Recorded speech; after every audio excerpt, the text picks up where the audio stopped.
Santa Casa e você. Apoio Centerlimp, mudando a cultura, simplificando a limpeza. Crismed, compromisso com a saúde. Biomega, medicina diagnóstica. Olá pessoal, o programa Santa Casa e você já está no ar. Na edição de hoje vamos falar sobre alimentação saudável. Vamos ter dicas do plano com a Vitória Simões. Nossa equipe também esteve na confraternização em comemoração ao Dia do Médico. Você vai saber tudo o que aconteceu numa importante churrascaria de Santos. E no segundo bloco eu trago uma entrevista com a oncopediatra doutora Letícia Soares. É tudo isso a partir de agora no Santa Casa e você.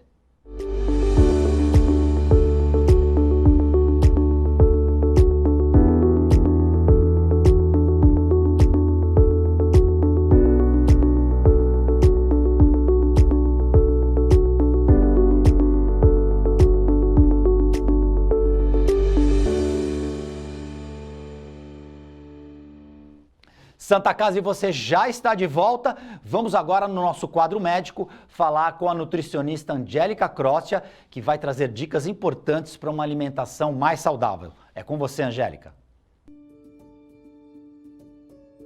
Olá, eu sou Angélica Crostia, sou nutricionista clínica integrativa e atendo no Santa Previne. Hoje eu vou falar para vocês sobre a importância de manter uma rotina saudável com uma dieta equilibrada. O mais difícil é realmente manter o foco. E aí eu vou dar algumas dicas importantíssimas para que você se mantenha dentro do seu objetivo.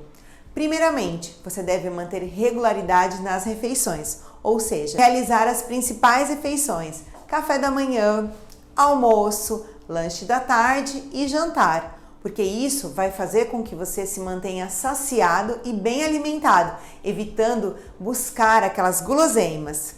Segundo, manter uma rotina de exercícios físicos. O exercício físico, ele vai ajudar você a aumentar os hormônios do bem-estar, ou seja, você vai se manter leve e com redução da sua ansiedade. Terceira dica, fundamental a ingestão de água. A ingestão ideal é no mínimo 35 ml por quilo de peso. Quem não bebe água tem mais fome, mais vontades de comer doces principalmente. Então, eu indico para você realizar a hidratação adequada durante todo o seu dia. Quarta dica, fundamental a ingestão de vegetais. Eles podem ser crus, cozidos em forma de refogados, de saladas ou até mesmo adicionadas às preparações, tipo colocar uma abóbora no feijão, uma beterraba também, um brócolis no arroz, cenoura no arroz. Isso também faz parte de quem está querendo aprender a ingerir vegetais. E você pode ingerir dessa maneira que vai ficar bem mais gostoso, mas é fundamental que você ingira no almoço e no jantar as porções ideais, ou seja, pelo menos 3 porções de vegetais no almoço e 3 porções de vegetais no jantar. Quinta dica é a importância do consumo de frutas. Elas são ricas em fibras e compostos bioativos, nutrientes importantíssimos para o seu dia a dia, para a sua imunidade, para o seu envelhecimento saudável. Então você deve incluir pelo menos 3 frutas por dia e sempre uma delas será aquela frutinha mais azedinha, ou seja, a fruta cítrica. Você pode incluir uma de manhã, uma à tarde, uma à noite, que vai estar super equilibrado. A sexta dica é a importância do seu sono. Você deve dormir pelo menos 7 ou 8 horas e um sono de qualidade, um sono reparador. Então, dê a devida importância para esse sono, para essas horas bem dormidas, para que o seu metabolismo fique sempre em dia. A sétima dica é a importância da ingestão adequada de proteína. Pelo menos no almoço e no jantar, você deve consumir uma palma de mão das carnes, ou seja, carne vermelha, frango, peixe ou ovos, no mínimo 2 ovos em cada refeição. Essa é uma média de proteína adequada para a maioria das pessoas. É lógico que sempre você deve ter um planejamento alimentar realizado por um profissional, mas você deve dar a devida importância para a ingestão adequada. Eu percebo no meu dia a dia que as pessoas não pesam, não têm noção de quantidade, de quanto de proteína comem, tanto no almoço quanto no jantar. E quem não consome a proteína ideal vai ter mais fome, vai ter uma pele com uma tendência a ter mais flacidez, vai ter unhas fracas, o cabelo caindo. Então a proteína ela é muito importante e você deve dar uma atenção especial também no seu café da manhã. Não pode ficar só naquele cafezinho preto e naquele pãozinho. Você pode adicionar ovos, leites desnatados, queijos, para você ter um café da manhã mais equilibrado. Agora eu vou chamar a Vitória Simões, que vai trazer informações do Santa Previne. É com você, Vitória. Hoje eu vim trazer uma super dica para você que é beneficiário do plano Santa Casa Saúde. Você sabe onde fica localizado e quais os telefones do nosso programa de prevenção Santa Previne? Os atendimentos acontecem na Avenida Conselheiro Nébias, 592, no bairro Boqueirão, e os telefones para contato são 13 3208 2520, 13 3208 2521 e o WhatsApp 13 996 13 6735. O Santa Previne preza pela sua saúde preventiva e pela qualidade de vida. Plano Santa Casa Saúde, sempre perto, cuidando de você. Obrigado, Vitória Simões. Santa Casa e você prossegue. Agora nós vamos mostrar para vocês como é que foi a festa em comemoração ao Dia do Médico.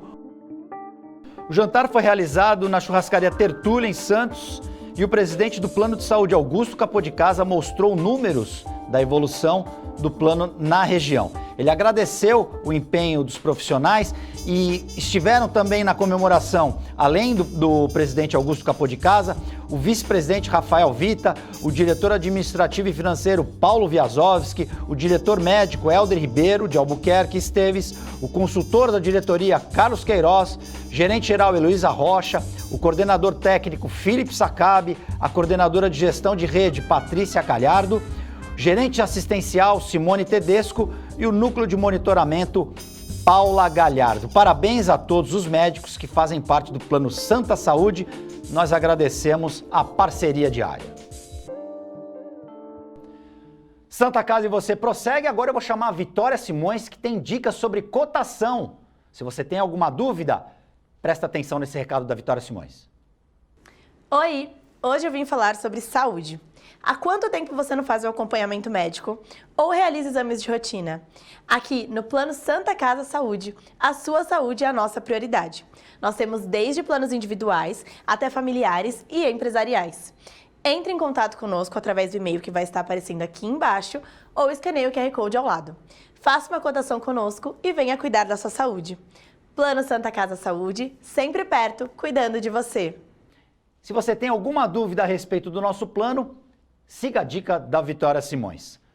Santa Casa e você vai fazer um rápido intervalo. Na volta tem entrevista com a oncopediatra, doutora Letícia Soares. É rapidinho, já voltamos.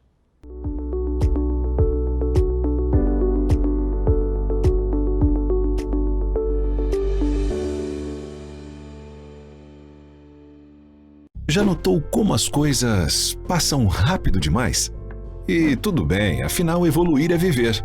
E viver é ter saúde para sua família e amigos.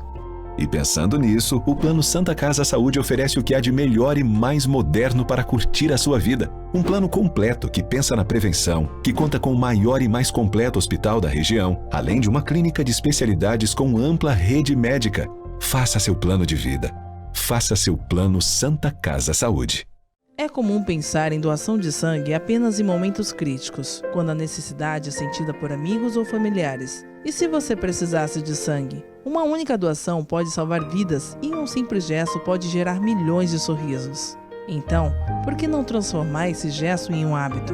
Porque para quem doa, são alguns minutos e para quem recebe, é uma vida inteira. Procure o Banco de Sangue da Santa Casa de Santos e seja um doador. Doe sangue, doe vida, doe amor. Apoio Biomega.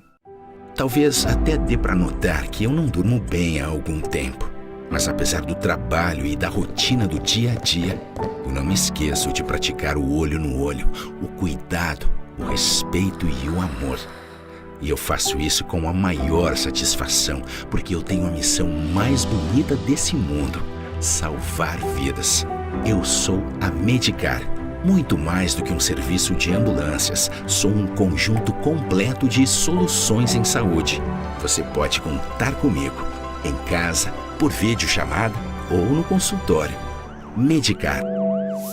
Muito mais do que você vê. A Ativa Saúde é uma corretora conceito em administração de benefícios. Tem a missão de trazer as melhores soluções nos segmentos de saúde, seguros e benefícios em produtos individuais, familiares e empresas, prestando o melhor atendimento com transparência, respeito, dedicação e humanização.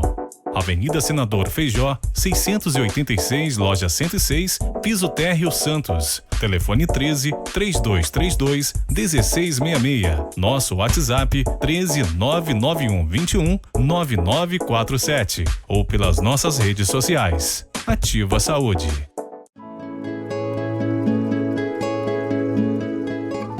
A Crismed Comercial Hospitalar orgulha-se de ser considerada uma referência no ramo médico hospitalar, atuando há mais de 20 anos no mercado, com comprometimento, competência e excelência no atendimento aos clientes.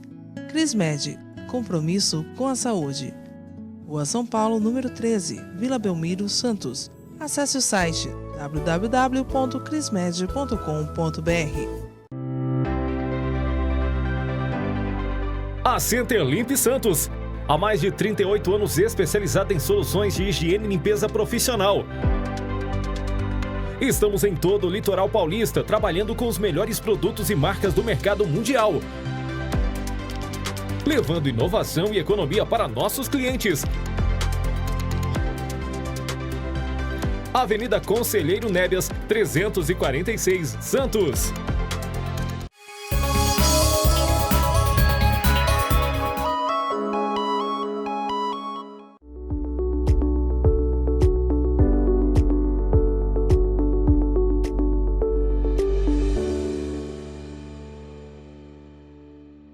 Já estamos de volta para o segundo bloco do Santa Casa e você, como prometido, nós vamos fazer uma entrevista agora com a médica oncopediatra, doutora Letícia Soares. Tudo bem, doutora Letícia? Obrigado pela presença aqui. Tudo bem? Tudo bom, Guto. Foi um prazer, viu? Prazer muito grande. Obrigada pelo convite. Eu que agradeço a sua presença. Explica pra gente o que faz o oncopediatra, é o médico que cuida de crianças com câncer, é isso? Exatamente. É o médico que cuida das doenças malignas na infância, né? É um pouquinho diferente do que os adultos, assim, porque a gente costuma... nos adultos tem uma diferença de oncologista só cuida de tumor sólido, né? E os hematologistas é que cuidam da parte maligna hematológica, tipo leucemia e linfoma. Isso é para os adultos. Nas crianças, o oncologista cuida da parte maligna.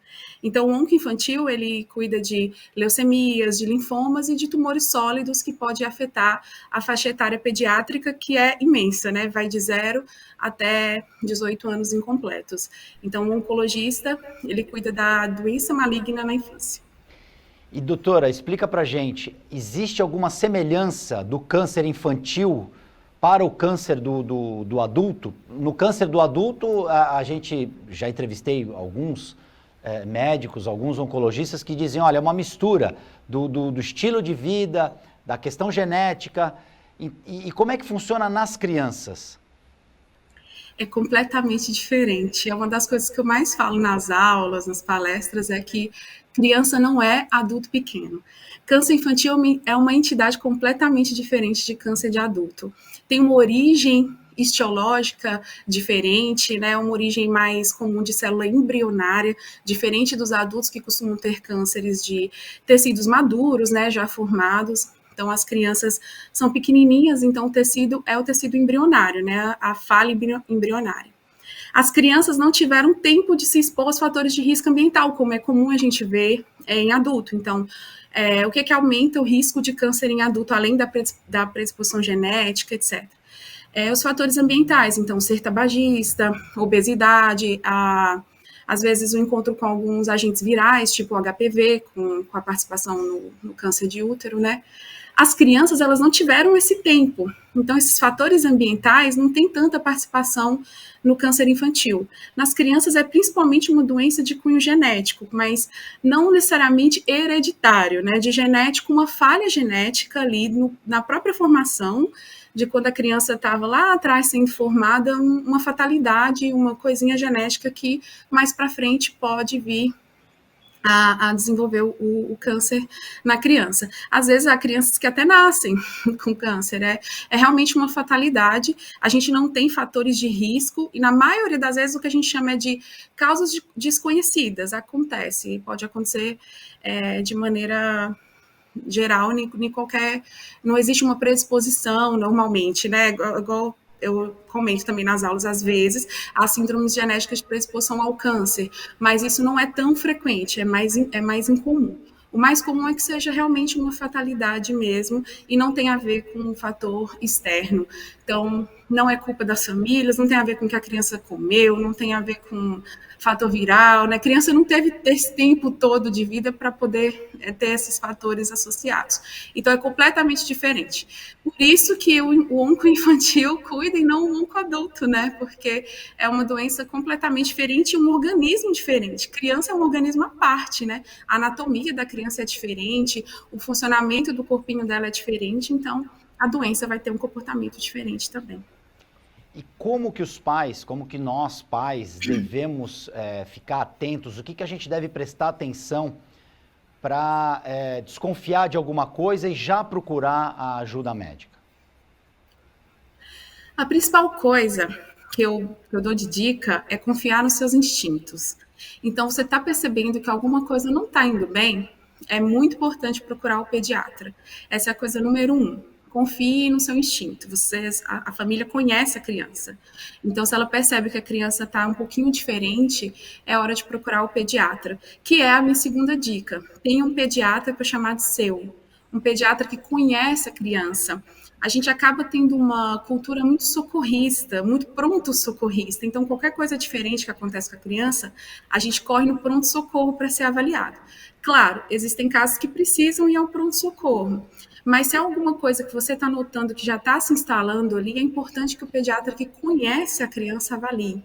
Então, sinais e sintomas que estão estranhos, que não está melhorando. Então, por exemplo, uma febre muito prolongada, essa criança já está com uma semana fazendo febre todos os dias, muda o estado geral da criança, era uma criança animada, que agora está mais apática, quietinha na dela, não quer brincar, associado a outros sintomas que a mãe percebe às vezes estranhos, né, sangramentos de causas não traumáticas, por exemplo, tá sangrando o nariz e não bateu o nariz em um lugar, apareceu manchinhas no corpo, roxas nas perninhas e não bateu a perninha em um lugar.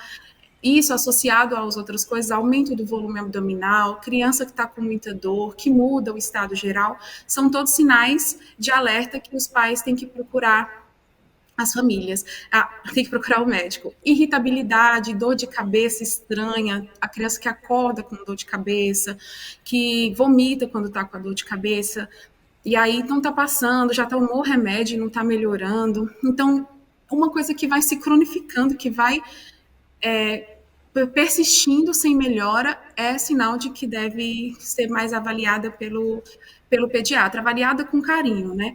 Não quer dizer que vai ser câncer, mas carece de um olhar, né, carinhoso, de um médico que conhece a criança e que vai investigar o sintoma com mais afinco e encaminhar o mais rápido possível para o especialista, caso algum exame venha alterado ou suspeito, né, de doença maligna.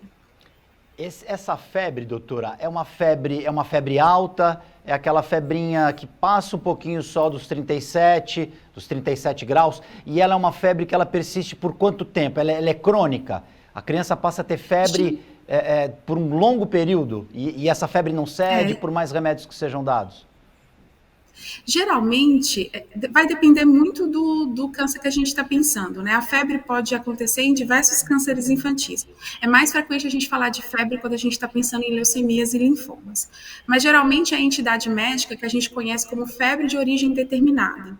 Então, uma febre por mais de 7 dias, já tem 7 dias que a criança está fazendo febre todos os dias, geralmente uma febre diária, costuma ser uma febre alta, que cede a antitermia, mas por pouco tempo. Então a mãe dá o antitérmico, melhora, passa um pouco tempo, poucas horas, a febre volta, e ela normalmente não é uma febre que vem sozinha, é febre acompanhada de outros sintomas. Então tá com febre, tá mais pálido, apático, tá estranho, fazendo febre todos os dias e com um caroço aqui que eu tô achando que tá estranho, que tá grande, que tá endurecido, ou tá fazendo febre todo dia com manchinha no corpo, uma barriga que tá crescendo, parece que tá mais barrigudinho.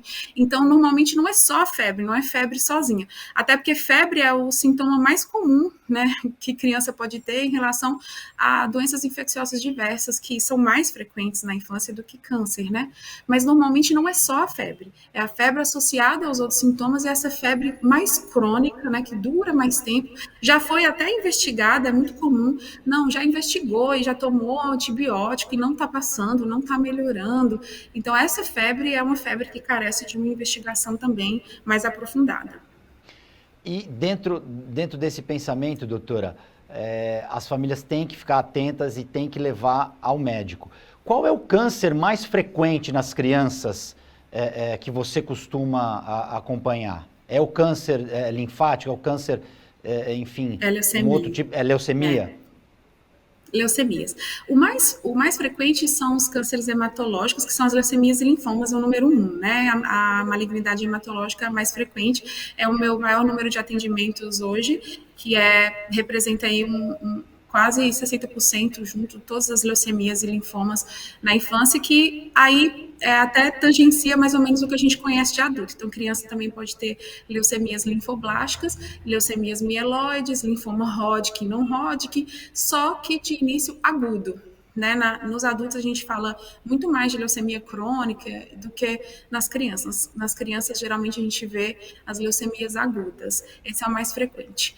O tumor sólido mais frequente é o tumor do sistema nervoso central. Então, os tumores da região do cérebro, cerebelo, às vezes medula espinhal, são o primeiro mais frequente. O fora do cérebro, que a gente fala que é o tumor extracraniano mais comum, é o neuroblastoma, que é um tumor do sistema nervoso parasimpático, é muito comum de aparecer na glândula adrenal, que é aquela glândula que fica ali acima do rim, ou retroperitônio.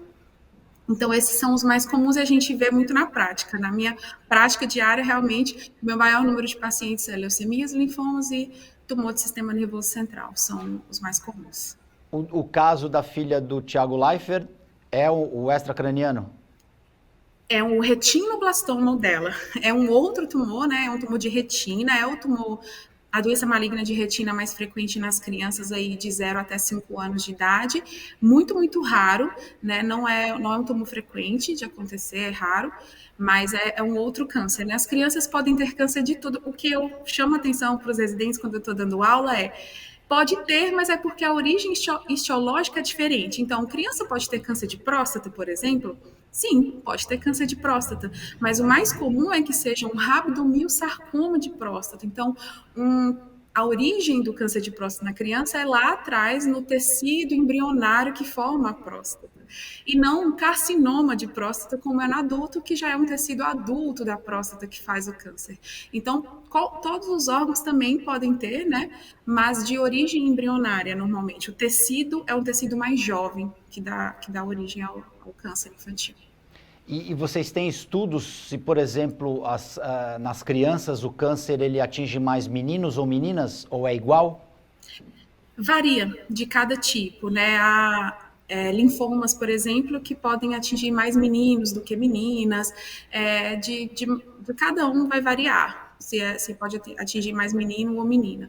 Mas a gente tem uma distribuição bem igual, assim, mas vai depender realmente do tipo. Eu sei que tem um que sempre fica na minha cabeça, que é o Burkitt, que é um tipo de linfoma não Hodgkin, que a gente sempre falava que era o menino de 5 anos caucasiano. Esse é, de maneira geral, na literatura, a criança mais atingida. Mas quer dizer que menina não pode ter? Não, pode ter também. Menina também pode acontecer. Mas não é tão frequente como nessa outra população. Vai variar muito mesmo do tipo de câncer estudado. Você falou em idade. Existe uma idade em que esses cânceres se manifestam nas crianças? A partir de quanto tempo de idade e até quanto de idade que esses cânceres podem se manifestar? A faixa etária infantil é diversa, né? De 0 até 18 anos de idade. O que a gente vai ver é uma prevalência de alguns cânceres a depender de algumas faixas etárias. Mas não existe uma faixa etária em que isso é mais comum. Pode atingir qualquer criança dentro dessa faixa, desse espectro e amplo de idade. Mas, por exemplo, como a gente comentou do retinoblastoma, é muito pouco frequente em crianças acima de 5 anos. Muito, muito raro você vai ver uma criança de 11, 12 anos com retinoblastoma. Normalmente é de 0 até 5 anos.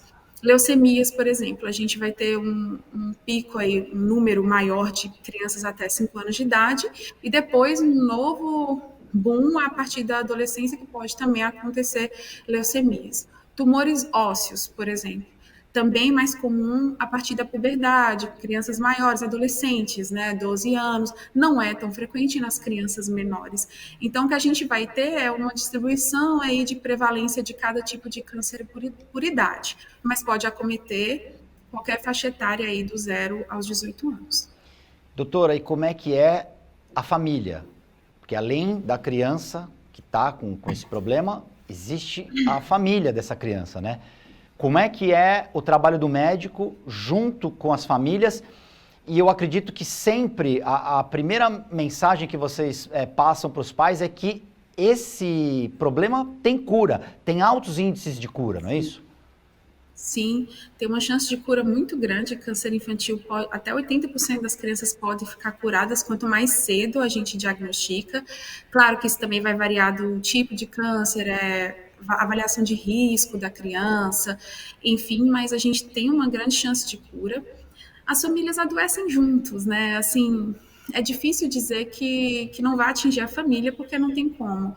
A gente coloca uma doença muito grave na mão de uma mãe que não esperava que isso acontecesse com o filho dela, né? Nenhuma mãe quer ver o filho doente. Então, a gente tem esse discurso também de tirar essa questão da culpa. É uma coisa que eles procuram muito que a gente fale, assim, mas foi alguma coisa que eu fiz, doutora? Foi porque eu deixei de dar um remédio? Foi porque... não sei, a alimentação era diferente, foi porque eu esqueci alguma coisa. Não foi. Não é culpa da mãe, não é culpa do pai, não é culpa de ninguém, na verdade, não é culpa da criança também. É uma fatalidade que pode acontecer em qualquer família. E a gente tem que fazer um trabalho de acolhimento com as famílias, com certeza, até porque isso também melhora o índice de adesão da criança, né? A criança não quer ver a mamãe sofrer. Eles, às vezes, até têm mais medo de ver a mamãe chorar do que eles têm da picadinha, da injeção, né, do remédio. Então, a gente tem que fazer um trabalho de acolhimento grande com as famílias.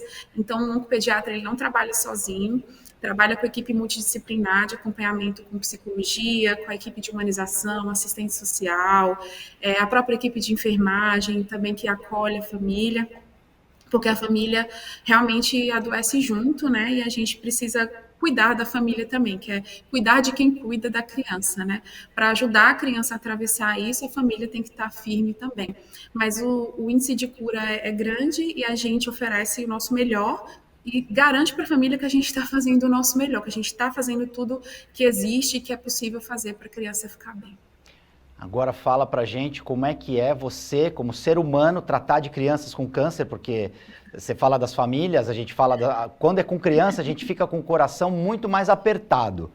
Como é que é você no dia a dia conviver com essas crianças? E acredito que você já tenha tido lições aí de amor à vida, de autoestima maravilhosas. Você tem alguma que você possa contar, assim, que te emocionou demais? Eu sei que todas são emocionantes, principalmente quando as crianças saem curadas, né? Mas você tem alguma especial, assim, que você possa contar pra gente? Eu tô até no processo de escrita de um livro, de várias histórias que eu tenho com as crianças, assim, porque é diálogo o tempo todo que eu fico assim, eu não tô acreditando que uma criança tá me falando isso.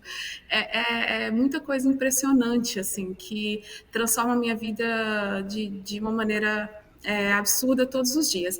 Eu tenho muita gratidão por ser um pediatra, me dá uma alegria muito grande poder levar essa esperança, cuidar. Não é fácil, tem os momentos de dificuldade que a gente também sofre, a gente se apega ao paciente, né? A gente cria um amor pelas crianças, então a gente torce junto, então não é fácil, mas é um aprendizado diário assim, enorme.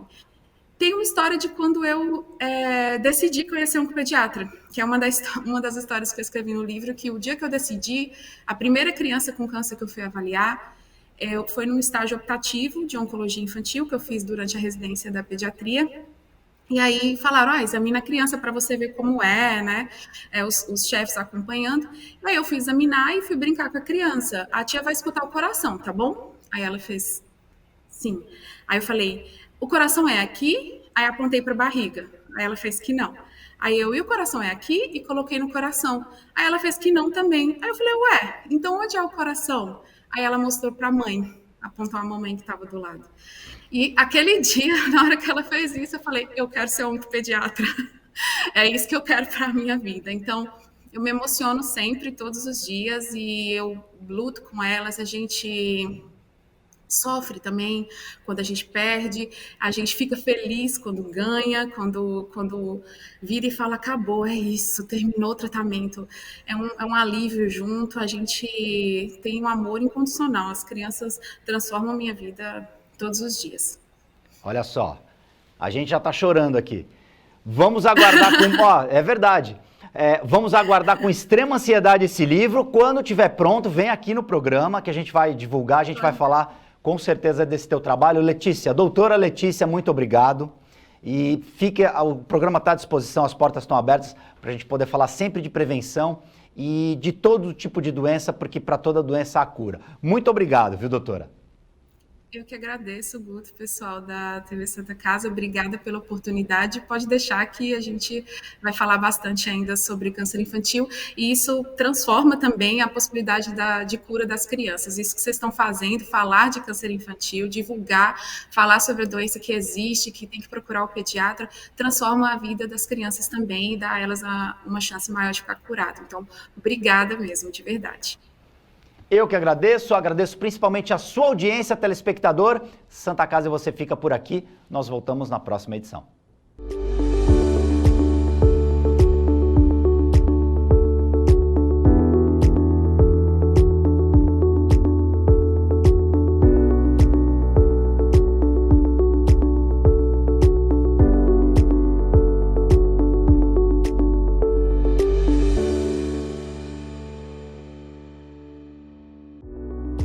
Santa Casa e você.